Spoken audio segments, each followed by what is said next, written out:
Welcome to my podcast, What the Fuck, Spirit. If you made it past that name, this is going to be the podcast for you. This is going to be a no holds barred, no bullshit, open and honest conversation with Maria Leggett, and that's me, about all things spiritual. It's time to begin talking in an open and honest way about what spirituality is and what it is not. We're going to discuss all things woo-woo, witchcraft, spiritual, queer spirituality, medium versus psychic, energy healing, light work, shadow work, and any other bullshit that people want you to believe because it keeps them comfortable. It is time for you to grow. Let's go. Good morning. Good morning. Actually, it's afternoon. It is 12 p.m. and it is January 25th. I am on East Coast time. I am so excited to be on here today running the episode 2 of What the Fuck, Spirit. Today we have our guest, Jena Skai. I have her in the waiting room. Yay, I cannot wait. So I want to talk about things we have coming up this week. So I have classes coming up. Anything that you'd like to register for, you can go to marialeggett.com, MariaLeggett, and you can go and sign up for classes on there. You can also book readings, whatever you would like to do. And today we're going to talk about Jena and Jena's business. Jena is a licensed massage therapist, which I've not met her in person, but I've known her for like 4 or 5 years. So, and I've heard she does really good massages, just saying. Jena is also a yoga instructor. She is a shamanic Reiki master teacher. She is a master crystal healer and a soul coach.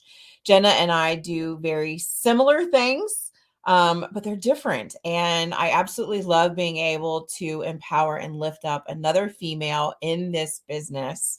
So it is my honor and my pleasure to bring on my beautiful friend, Jena Skai. Oh, thanks, Shelly. Maria. No, call me Shelly. Maria is what they told me I have to go by. Look, I know her as Shelly. It's forever ingrained in my head as Shelly. And I'm okay with that. So thank you for such a warm introduction. I love that we've known each other for years and we've been able to be supportive of one another in all that we do.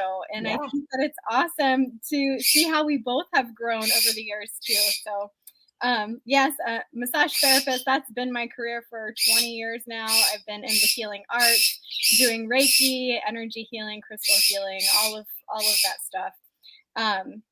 Yeah,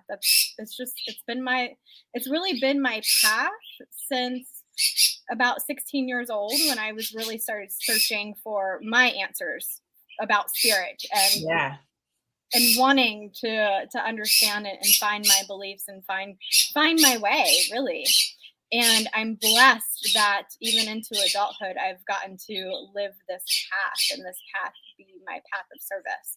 So I definitely feel like I've been super lucky in that aspect of this having been my full career for my whole adulthood. So well, you found yours at 16. It took me until I was well into my 40s.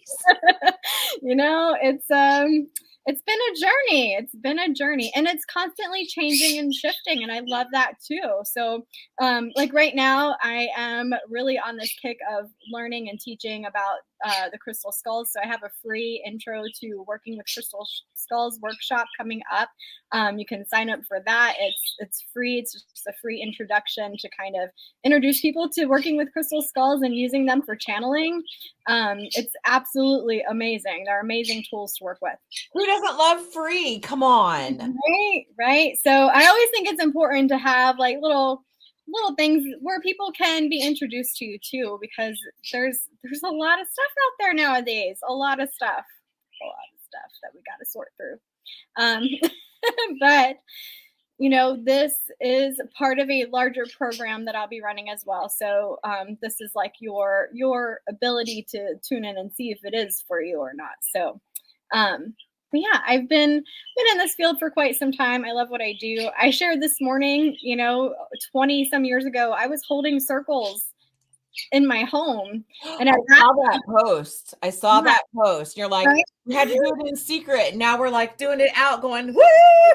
Who knows? Who remembers Witchbox? Like that was our secret society where we got to post and meet people because we couldn't just be out in the open with it. And you know, I remember posting on Witchbox and trying to create this gathering, bring this collective together. And I mean, I was still a baby adult at that time. I was 20 years old, but I was seeking community, and I knew that there had to be other people out there that felt the same way, that had that same calling, that same feeling. And I was trying to figure out, how do we find each other? And I mean, here I am now 20 years later, and it's part of my business. It's public. Well, you know what? It makes me really sad that Witchbox went away, because that's how I used to be able to find all the metaphysical source.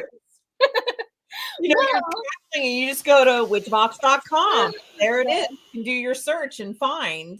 And, you know, it's all gone now, which is kind of sad. But I mean, Google's so big, it's easy enough to find them that it's not so secret anymore. Exactly. And I think that's beautiful too. Look at how far we've come as a society, of more people awakening to this more open spiritual practice, right? And it's not so condemned anymore. Now it's like, oh, I get it. Oh, this is what I've been feeling. Oh, you know, and people are coming to that recognition of this awakening, and now it's become more mainstream, more accepted, more available. And that's the beauty to me of being alive right now at this time, being here, is witnessing this happening. And it gives me the chills head to toe, because it's like, you know, I even in terms of being an energy worker, right? I remember my very first Reiki class that I sat in as a student. I had no idea what chakras were at that time. None. Like, I had to learn from the very itty bitty bottom. And now people already come in being so much more aware of energy. And it's like, we're no longer starting down here. We're starting up here because more people are aware. And it's beautiful. It's beautiful to see this collective growth. It is. And the only caveat to all of this beautiful growth that I've experienced, and maybe you've experienced this as a teacher too, is that because there's, you know, social media, there's a lot of misinformation that gets put out as well. And so there are times when someone will come to me and go, oh, blah, blah, blah, blah, blah. And like any topic, it doesn't matter. And I'm like, okay, well, there are different schools of thought on this. So, you know, if I'm teaching, I kind of have to undo some things that people have learned, just because, I mean, you're seeking knowledge anywhere and everywhere you can. And that's one of the reasons why I wanted to start this podcast. I mean, who knew 20 years ago I'd be able to launch a podcast at all? Never mind one called What the Fuck Spirit. Do you know what I'm saying? Yes. Well, if anyone was going to do that, it would be you. Thank you. I will take that as a compliment.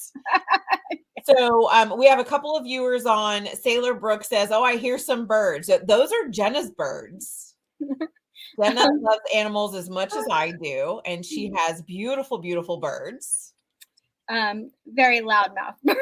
So a lot of times when I get into that flow of connection, or I'm leading meditation and I'm dropping into that zone, oh my God, he goes bananas. And I'm like, really, this is the worst time for you to be screeching at the top of your lungs.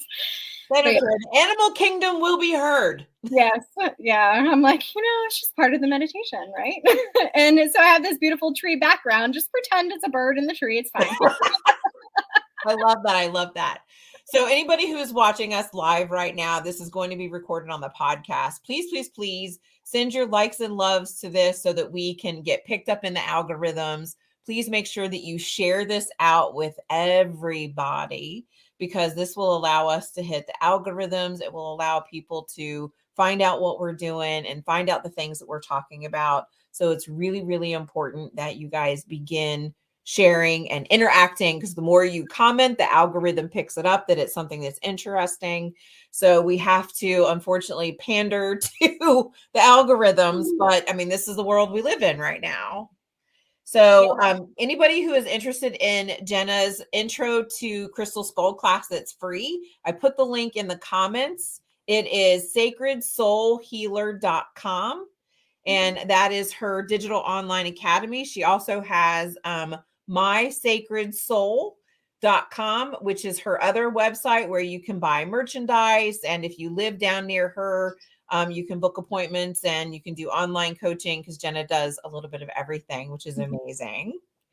So I have a question for you, and I'm going to ask every one of my guests this because I think it's important. What does spirituality mean to you? Long pause. It's such a big question, you know. Spirituality to me is about the practices that connect me to that energy of divine. It connects me to something greater than me. It reminds me of being open and being expansive in my own nature, and bringing me back to that place of connection. And I find my way in that through different modalities, different practices, you know. So there's, I guess, to me, like the concept of spirituality as being a practice, but then there's also the concept of spirituality being like a state of being too. So it's a multi-level thing, multi-dimensional kind of concept, I think. So it's a lot. Well, and I don't disagree with you on that. I mean, for me, the one thing that I can, because we talk about, you know, even in the intro, I say we talk about what spirituality is and what it is not. And to me specifically, and I mean, anybody can agree or disagree with me, you know, take what you resonate with for me and ditch the rest of it. But spirituality doesn't have anything, no dogmatic practices. There are no rules. There are no laws. There's no, you do what you resonate with. And what works for me may not work for Jena. What Jena does may not work for me. But it doesn't mean that we can't teach the things that we like, that we find works for us. And then everybody else can take those pieces and develop it into your own practice. I mean, so to me, that's what spirituality is not. There's no dogma. There's no browbeating. There's no, you have to do it this way. That's religion. Right. And it's really religion. I'm talking indoctrination. Yeah. And, you know, I was having this conversation last night with some friends that there's a lot of people want to say that there's dogma only in Christianity, but that's not true. There's a lot of, you know, indoctrination and very specific things when you're talking about working in an initiated coven, in specific closed practices. You have to do things a very specific way. And if not, then you're frowned upon. Right. And that is what I go against. Or the hierarchy, like you have to start at the bottom. It doesn't matter how many years you've been practicing or how many years experience you have or the knowledge you have. If you're going to be in this, you have to be at the bottom of our totem pole because you have to go through our way. Yeah. And there's a lot of that in there. And for some reason, something that was coming through really strong for me this morning was to presence even an experience that I had with sitting in circle with a leader that was leading the circle from a place of our own wounding. And that created a lot of indoctrination happening within the circle. And part of that was her stance on makeup. Like she felt like as a woman, you shouldn't wear makeup. And if you're wearing makeup, it's because you're hiding something and you don't feel good about yourself. And like she took it to a very negative place. But that was her only set mindset on that practice. And, you know, it is a practice. And to me, I see it as an art. And it was like, I don't feel that way. Am I wearing a mask? I don't feel like I'm wearing a mask. Like I view it as something completely different. But there was no openness for me to have a view. It was like you could only follow that way. And it was like, yeah, this is not the space for me. This is not, no, that's kind of icky. I see it as another aspect of sacred adornment. Like this is part of me honoring myself and loving myself for who I am. Like if I want to add pops of pink to my eyes because I'm feeling that pink vibe, like that's what I'm going to do. And it's a place of honor. It's a place of sacredness. It's a place of love and appreciating myself. And that's part of my self-care beauty routine in the morning is this practice. And it's definitely not associated with negative things. It's not because I don't already think that I'm beautiful or that I don't love myself as I am. It's quite the opposite. To me, it is an act of love. And the same when I put on my bracelets in the morning, like they're sacred jewelry to me that have an energy. And while I don't need them, it's a tool. It becomes a spiritual practice of how I place my jewelry on and the meaning that it holds for me. So it becomes this wide open kind of experience that, you know, it might be an everyday routine thing, but it becomes a sacred practice because of the intention that you hold behind it. And for some reason, that was just coming through really loud and clear for me this morning. And I was like, I must have to share this for someone to hear. So I don't know, hopefully that message gets to the right person, but just know, like, everything is wide open. And that comes back to what we were sharing about, you know, sometimes people get so set on their version of righteousness and beliefs that they're just kind of locked on to only their way. And if you don't see it their way, then you're automatically wrong. And, you know, that's not creating a sacred space. No, and it's very limiting. Yeah. Like open your mind. If you're going to talk about openness and teach openness, that means that your mind has to be open too. Mm-hmm. And when we go to this open place, you're going to have triggers come through because there's a reason why Spirit's bringing it to you. It's an opportunity to heal, you know? So we have Sailor Brooke, when we were talking about what is spirituality to you, Sailor had said, it's your soul journey and connection in life. Pam says, spirituality is openness to the miracle of source, which I love. Mm-hmm. And then when you were talking about makeup, I love this. Carol says, freedom of self-expression through makeup. Yes. Yeah. And Sailor says, I don't go anywhere without my joy, which I love all of this because, you know, years ago, Spirit said to me, because I never left the house without my earrings, a full face of makeup, like everything. I would not leave the house. But I was doing it for the wrong reason. And so Spirit's like, that's it. You have to ditch the makeup and you have to stop coloring your hair. And I know why they did it. And it wasn't a control thing. It was to get me through the trigger of me trying to please other people, for me trying to make myself look better so I'm acceptable to other people. That's the only reason why I was coloring hair. It's why I was wearing makeup. And now I don't care anymore. And I actually love my gray hair, and I'm glad that it's not colored anymore. My daughter said to me the other day, do you have tinsel in your hair, Mom? I said, no, it's just gray hair. She's like, oh, it's really shiny. I was like, thanks. Yeah. And the thing is that I don't deny anybody their peace and happiness in coloring their hair. Not at all. For me, it was the wrong thing to do because I was trying to make myself into something I wasn't. And so now I'm able to embrace who I am. There are days, I mean, maybe 3 or 4 times a year, I'll put on a full face of makeup. And I mean, but I always like wearing lipstick. Well, part of that too is the social conditioning that we have as women, where we're expected to maintain some sort of perceived looks. And, you know, I think that more of us are now coming back to reclaim, you know, what our own intention is behind what we do. And I think that is just, it's amazing. It's incredible you know, to me, it's part of the evolutionary journey that I think we're undertaking right now, too. Absolutely. I love that. So I do want to go back. I want to go back to one of the things that you had said, because it's part of the reason why we actually popped on here today to do the podcast. And this is something, you had a reason for this.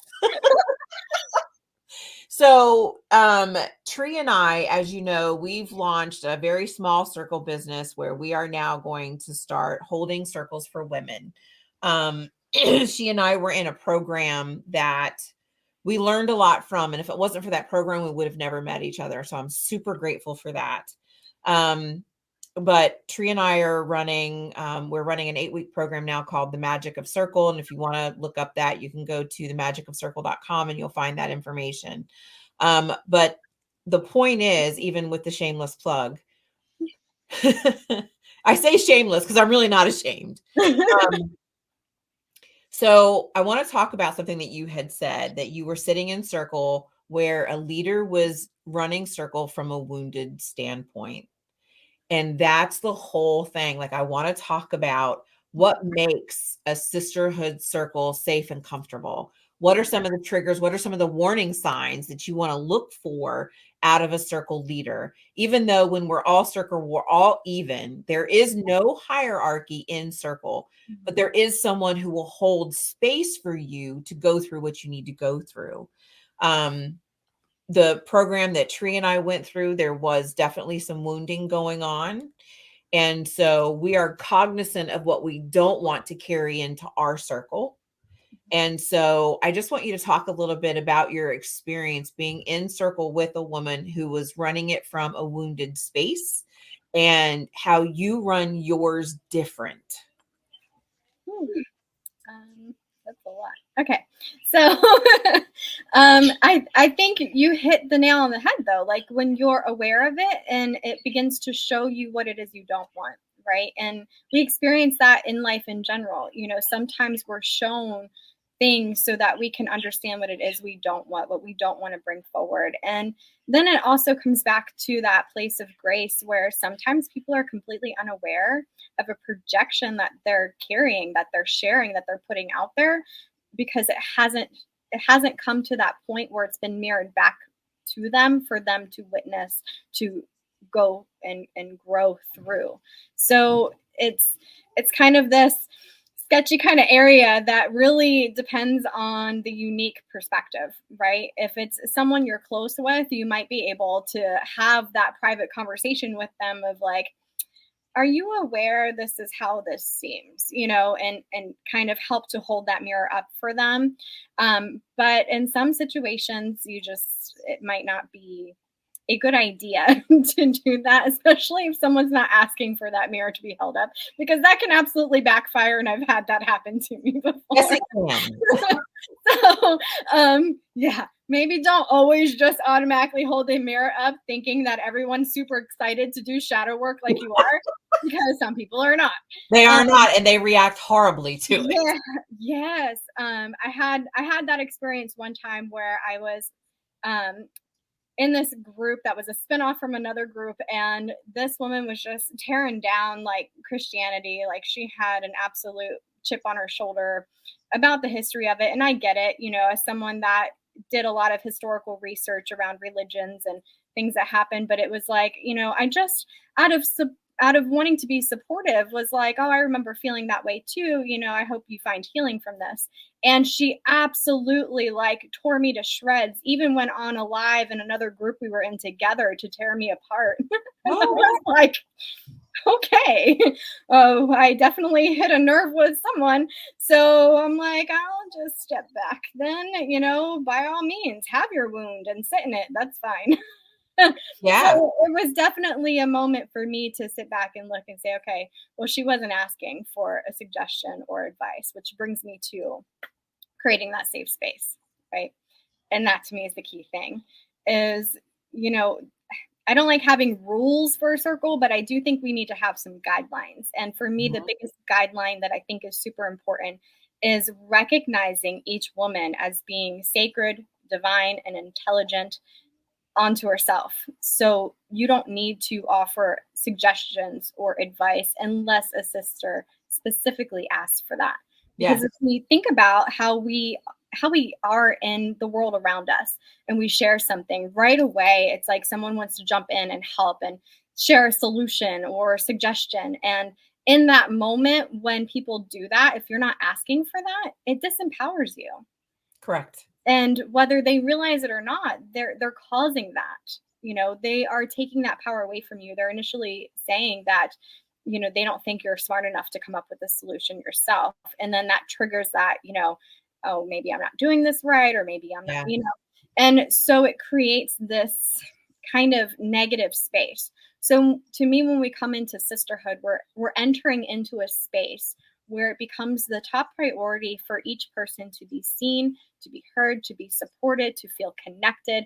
And we do that by creating a safe container and making sure that we're not just trying to jump in and fix, jump in and offer advice, jump in and save the person. And it's hard because a lot of women that want to come to this place of community, like, we all kind of have this calling of wanting to help and wanting to heal and, this sort of thing, but it becomes this place of needing to find balance with that.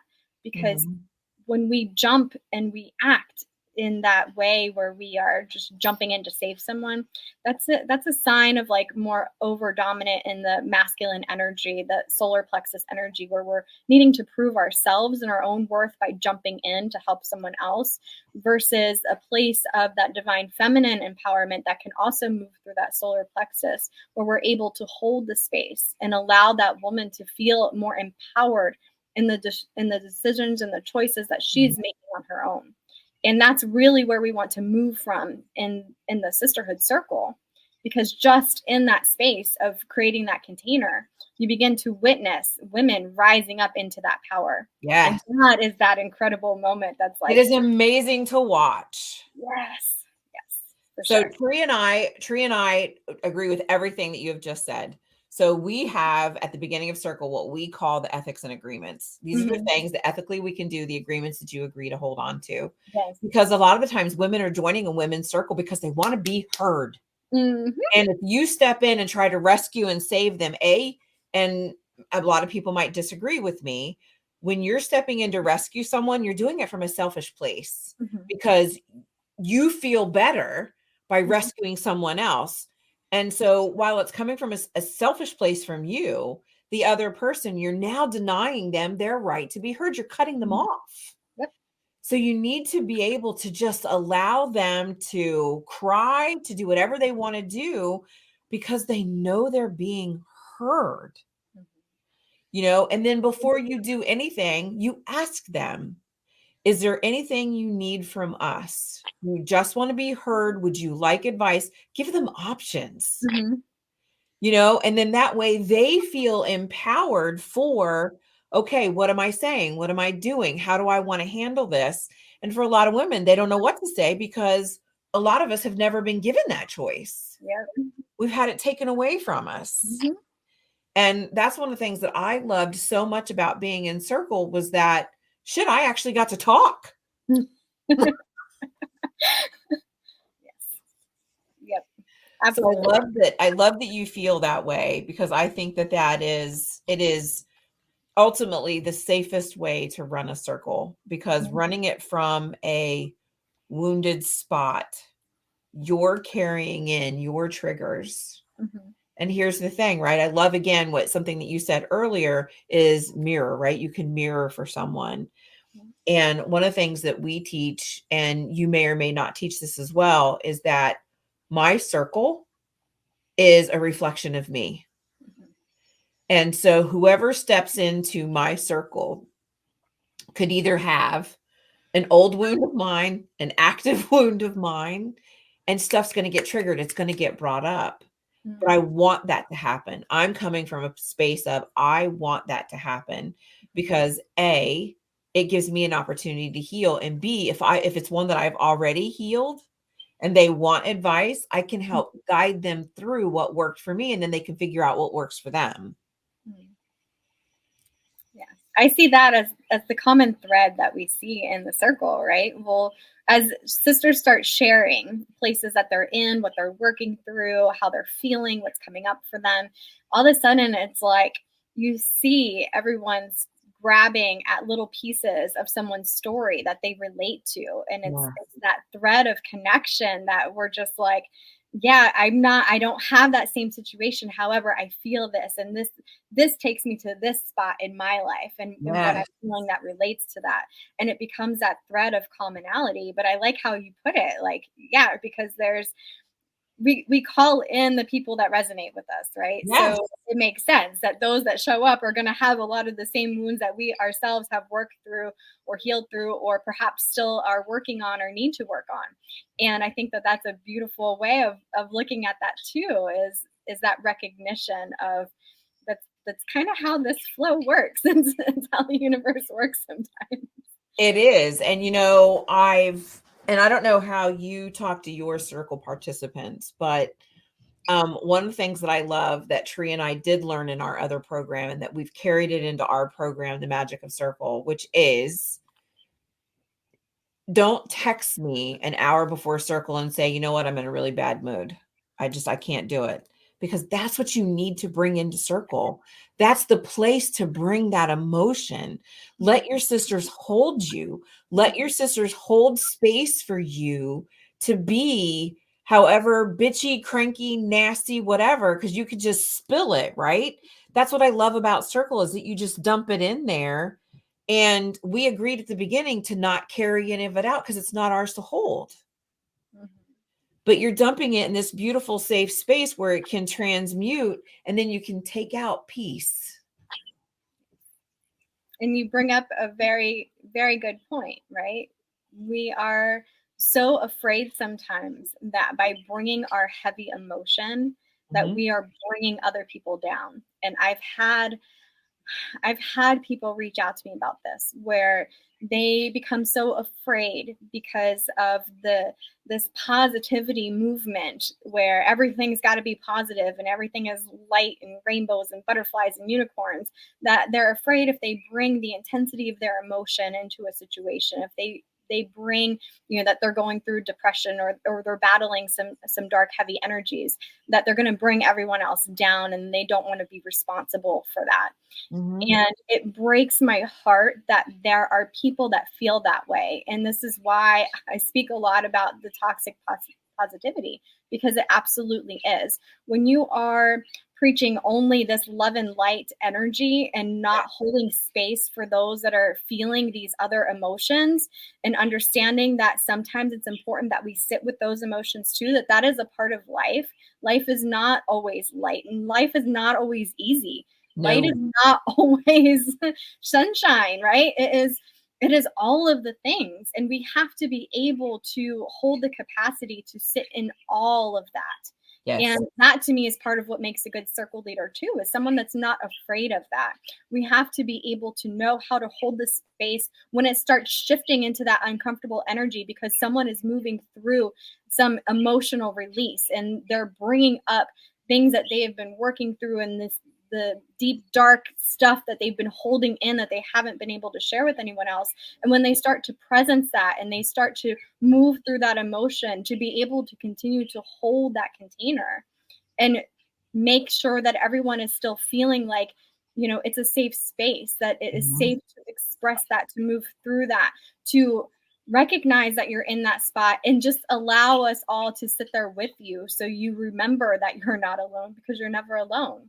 Right? We all have gone through these pieces of heavy energy like that in some way, shape, or form, to some extent or another. Some people very extreme, some people maybe not as extreme, and it's okay. But it's just that ability to sit and be okay in that energy that might not feel so comfortable being around, because you're not used to it and you're not taught how to do that. No. It's something that evolves with your own ability to be comfortable in it and be teachable yourself, be open yourself. So being able to provide a space that recognizes the whole of our emotional scale is super important, I think, in circle, because if we're just looking to connect in just this realm over here, we're missing a whole group of people. And Absolutely. To me, I want to hold the space for the group of people that really need it, that feel like they're alone and they're lost and they're in the dark and they don't know how to find their way through, and they need that help. They need that light. That's where you get to be that light. That's where you get to hold that space and work through it. And that, to me, that's my heart and soul, like kind of behind this. And I think my drive for holding the circle spaces is this. It started because Spirit wouldn't leave me alone about holding sisterhood circles. And I'm like, why? What does this have to do with my business? I'm feeling you on that one. Sometimes they don't give you a choice.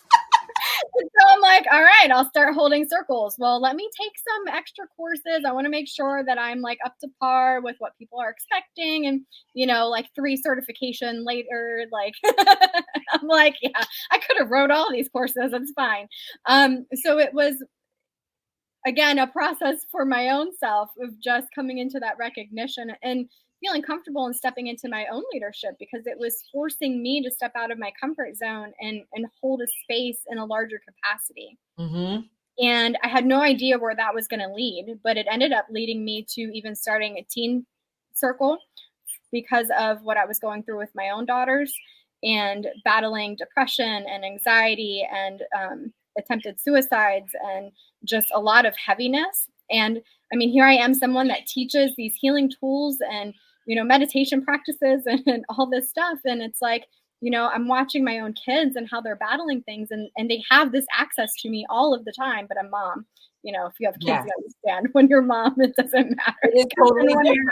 It's true. It's totally different. They don't come to you for that because you're mom. Yep. But it made me recognize that there is such a disconnect when it comes to children that are battling this. Like there's nothing for them. There's, you might be able to find a therapist that sees children, but even trying to find a good therapist is very hard.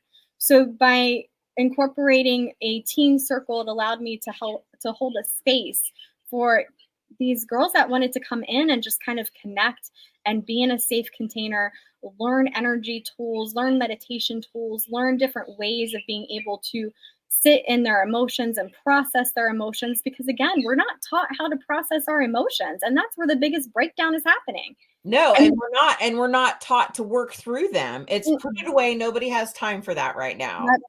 And the one thing that I think most of us as adults, when we come into circle, say, we wish we would have had something like this when we were younger, when we really needed it growing up. And it's like, well, duh, that's what we need to do. We need to have these teen circles too, so that we're helping this younger generation and we're teaching them coping skills, because where else are they going to learn it?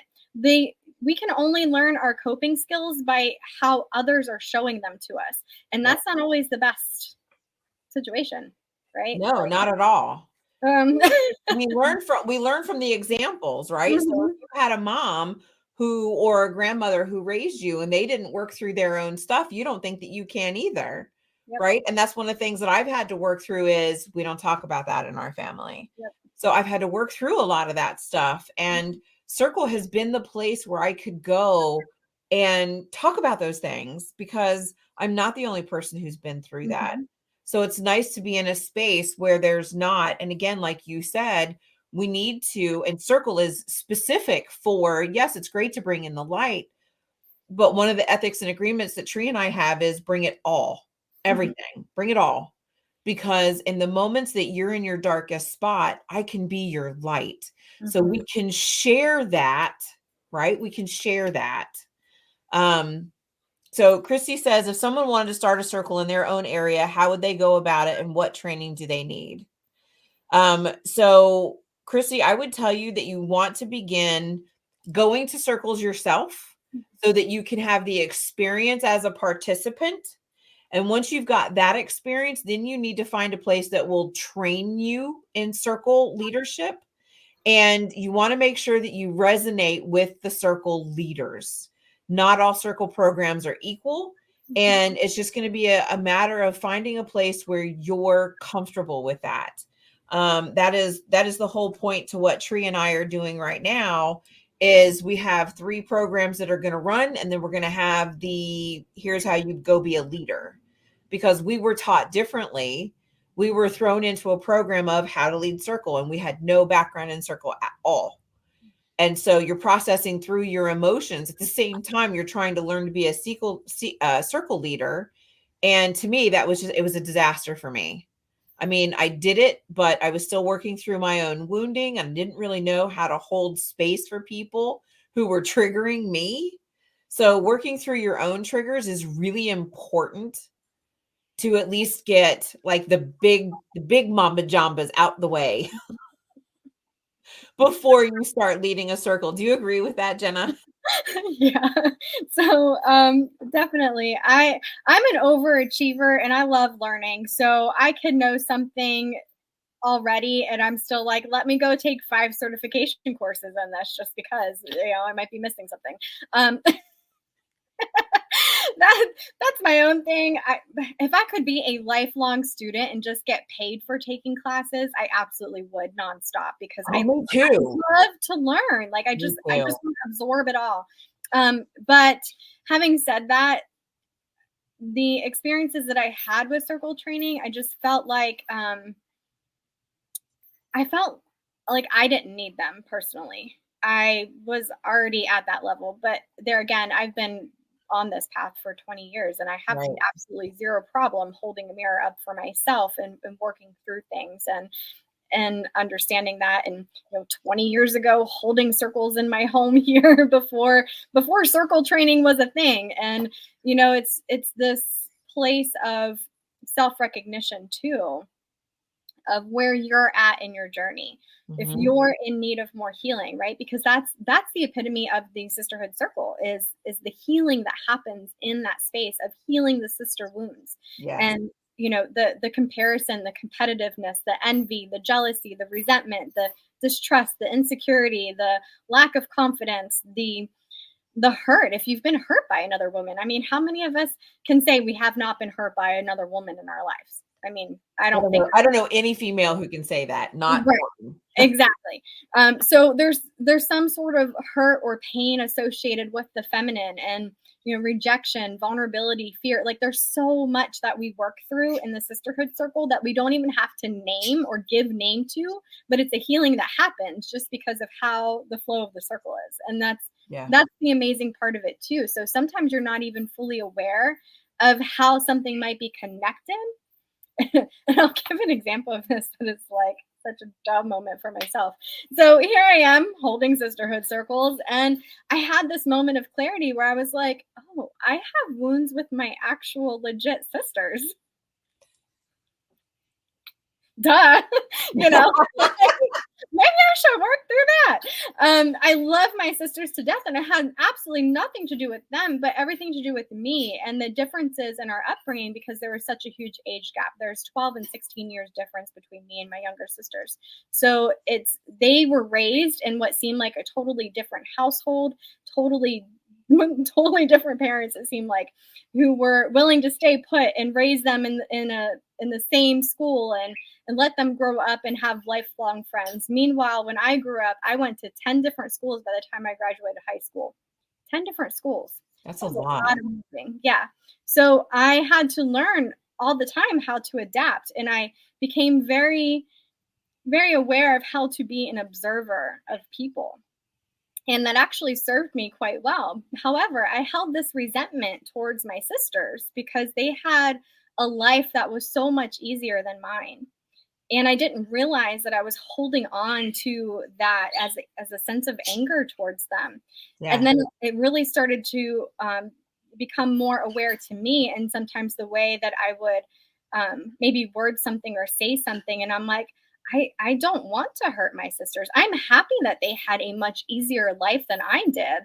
And I absolutely don't hold this against them. Like I need to work on this myself. Like, why is this coming up for me? So that was work that I had to do myself. But there again, here I am running these sisterhood circles with other women that I call my sisters. And I'm like, I need to heal like my actual sister line. Like this is duh, and so things like that come up, and it's about just sitting with it and coming back to that recognition of, how can I be more open? What do I need to heal for myself right now? And in the space of the sisterhood circle, sometimes things are reflected to you in that way, where, you hear someone else sharing a story and you're like, oh, why is this healing coming up for me right now, listening to this story? Like, what's the story behind that in myself? And it's also teaching you how to hold space. And you get to take that with you outside of the circle. And this is where it has this amazing ripple effect. Because as we're learning to hold that space in circle, you're learning to also carry that with you for your own family, for your own children. Yes. And being able to practice holding space for them outside of the circle, because it's something that's being modeled to you. So even when it's not presented as a learning, teaching kind of thing in a circle, it's something that you're actually taking with you and you start doing on your own without even realizing that you're doing it sometimes. And it creates this amazing ripple effect where now you're becoming this anchor, and you're helping to hold this space for those around you, those that you love, your friends and your family. Mm-hmm. And it begins to deepen your relationships in ways that you didn't realize. It does. You could, like it's amazing. It really is. It is. It's truly a gift. I went through something very similar with you. My little sister is a year older than my son. So there's like 25, 26 years difference between me and my little sister. Oh my God. That's so funny. So my oldest daughter and my youngest sister are only like a few years apart. Yeah. Crazy, right? Yeah. So I have 2 daughters that are older than her, and then there's my son, and then I have 1 daughter who is younger than her. Yeah, my son's only a year younger than her. Wow. But, as she was growing up, I was, my older brothers used to laugh at me, the 2 that I grew up with, and said, "Oh, you're not the baby anymore." And that was a massive trigger to me. And so I didn't realize until I got older that I was extremely jealous that she got a version of my dad that I never got. Mm-hmm. She got a much different man who didn't leave her, didn't abandon her. She had a man who stayed with her the whole time and did her hair for school and packed her lunches and took her and dropped her off.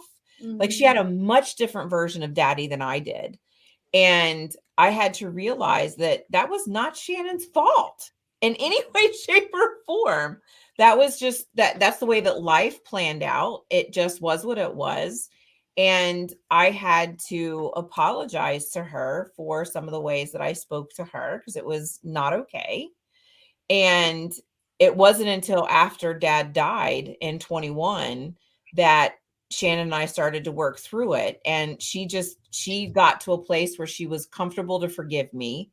And I was so grateful for the forgiveness. And we have a beautiful relationship now where we text each other. She lives in Indiana, so I drive to go see her. She comes to see me. And it's really important that I have this relationship with her because she's my baby sister. Mm-hmm. I don't care what the age difference is. She's my baby sister. She carried the same last name that I did. She had the same dad that I did. That is my family. And only through going to circles and learning how to deal with that was I able to recognize, should I have a sister wound with a sister that I didn't even grow up with? Mm-hmm. And I laughed because the whole time I was growing up, I said to Spirit, I'm like, I really want a baby sister. I'll do anything for a baby sister. I was manifesting this as a little kid, and, I never meant for that to happen when I was 26. Just saying. A little slow on the manifesting there. Yeah, I mean, I don't know what I did. Maybe I put that one out on the ocean and let it slide for a while. But so yeah, I mean, I have her, and that's the beautiful thing, is that now I have her for the rest of my life. Yep. Or as long as the universe is willing to keep her in my life. So I am really grateful for that. So I'm really glad that you bring that up, because circle affects everything in your life, not just your own personal healing, but it allows you, just like you said, to hold space for others outside of circle, because you've seen that example set. You know what to do, where you can be that lighthouse in somebody's midnight. You can hold that space and say, listen, I'm here for you. You can feel what you need to feel. And you eventually get to a spot where you can recognize, okay, you are hurting me, but it's more of a reflection of you than it is me. You just need to process what you need to process. And I'll just do this, hold space for you while you go through it. Yes. And I don't know if you feel this way. You probably do, but to me, it's an extension of being a spiritual minister. Yes. It's being able to hold that space in that light and see that connection in all of us, and bringing that awareness to everyone in the space. And to me, it's part of that divine service, the being of service. And that's what I love about it too, is it gives me the space for that. And that's what I was really craving in my life. And at the time, I didn't know, like, that's why I was being guided. I think I'm on year 3 now of hosting circles for my business, or in my business, as part of my business, however you want to word that. It feels kind of weird. But it's like this, just listening to the calling. Yes. And trusting that it was there for a reason. And even though I didn't have any idea, like, I don't know how this fits into what I do. At the time, it was, the massage and energy healing and yoga. And it was like, I'm doing enough. Like, you want me to do something else too? Like, oh my gosh. Yeah. Queen multitasker of all the things over here.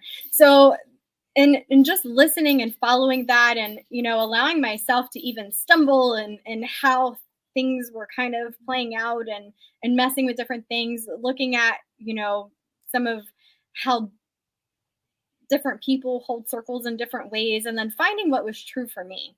You know, like, there's some circles that I've seen where I call them a little more bougie, where, you know, they have wine and chocolates and this and that. And I'm like, yeah, I don't want alcohol as part of my circle. No Because way.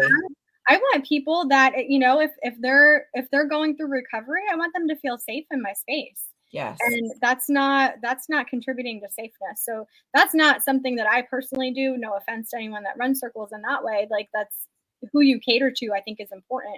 But I think that for myself, finding my voice and my uniqueness and how I want to hold this space, yes, is finally what's come to the surface of, okay, now I get why I'm holding this space, why I was guided to do this. All the pieces are starting to come together, you know. So it turned into also offering a priestess program, and that was like another divinely guided, just listening and letting it flow. So that was for the women that wanted to take that the next step further and really harness that energy for themselves.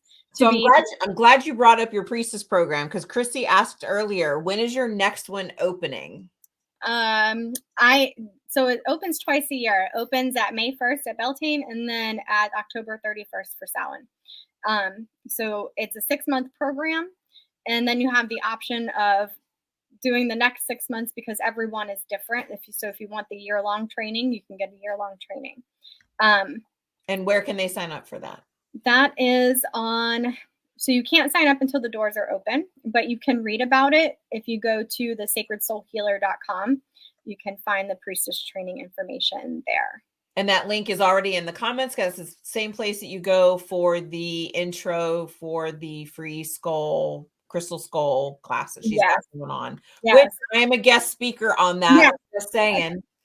Yes. So the concept of priestessing is that ability to hold the space.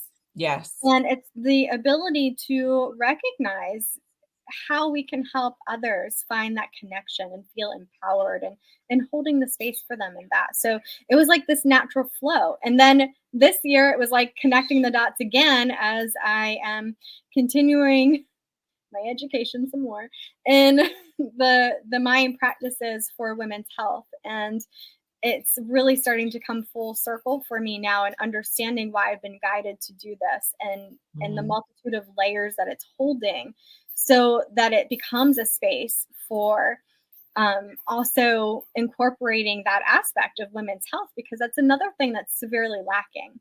And so I did do a facilitator training for Red Tent specifically, which is more aligned to women's health, the menstruation cycles and all of that, and weaving that into, you know, circle practice. And so now March is the class that I'm taking for the mind practices in regards to women's reproductive health. And I cannot wait to incorporate that in. And so this is the first year that I'm finally putting myself out there to even hold Red Tent circles that are going to be specific, and done only 4 throughout the year. So it'll be the maiden circle. So we work through the reproductive stuff, and healing some of the conditioning that we hold with that, and then onto the mother, and then onto the medicine woman, and then the mage. So I've got it broken into 4 circles throughout the year. But it's just interesting, because, you know, it's like circles within circles within circles, but they all relate, and they all offer growth in a different capacity. Well, that's what the flower of life pattern is all about. Circles within circles, right? Yeah. It's geometry. That's how this works. Yeah. So it also provides, you know, I think different levels for where people are comfortable at too. You know, for me, the sisterhood circle is this wide open space where, you know, you can just step right in, and you're welcomed in.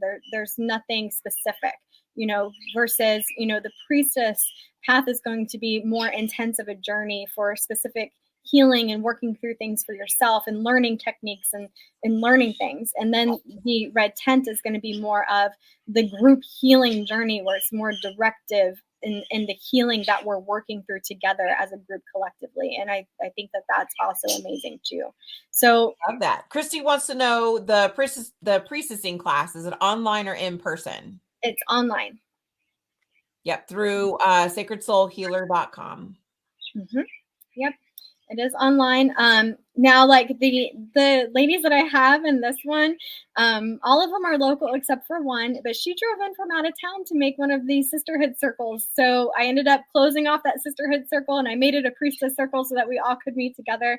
Because it was awesome. I was like, yay! It's been a while since I've been able to have the priestess group all meet together, because there's been, you know, people that haven't been local that have been in it. So it was exciting to be able to have everyone all together, and I love that aspect of it. But I do create space for a separate group for the priestesses, so that we do have a closed container of being able to share with each other too. So. Beautiful. I love that. All right.